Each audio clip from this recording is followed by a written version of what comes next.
અમેરિકાના રાષ્ટ્રપતિ ડોનાલ્ડ ટ્રમ્પે ફરી એકવાર ભારત અને પ્રધાનમંત્રી નરેન્દ્ર મોદીના કર્યા મન ભરીને વખાણ. કહ્યું, ભારત એક મહાન દેશ છે અને મારા એક સારા મિત્ર તેનું કરી રહ્યા છે નેતૃત્વ. ટ્રમ્પે ભારત પાકિસ્તાનના સંબંધ મામલે કહ્યું, ભારત અને પાકિસ્તાન સાથે મળીને સંબંધ સાચવશે. વિદેશ રાજ્યમંત્રી કીર્તિવર્ધનસિંહે અમેરિકાના રાષ્ટ્રપતિ ટ્રમ્પ સાથે કરી મુલાકાત. ઇજિપ્તની યજમાનીમાં યોજાયેલા ગાઝા શાંતિ શિખર સંમેલનમાં લીધો ભાગ. વિદેશ મંત્રાલયે કહ્યું, ભારત આ ઐતિહાસિક શાંતિ કરારનું કરે છે સ્વાગત.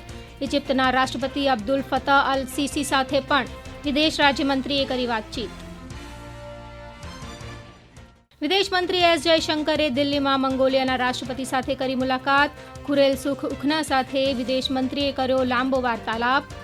મંગોલિયાના રાષ્ટ્રપતિ આવ્યા છે ભારત પ્રવાસે. જયશંકરે કહ્યું, ભારત અને મંગોલિયાની મિત્રતા બનશે વધુ ગાઢ.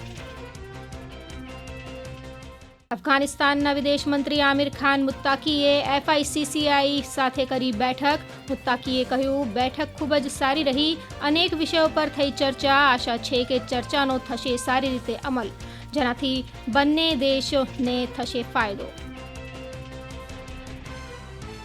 ભાવનગરમાં 3 માળનું એક મકાન મોડી રાત્રે થયું ધરાશાયી. અનેક લોકો ઘાયલ થતા હોસ્પિટલમાં ખસેડવામાં આવ્યા. ફાયર વિભાગ ટીમે હાથ ધર્યું રેસ્ક્યુ ઓપરેશન.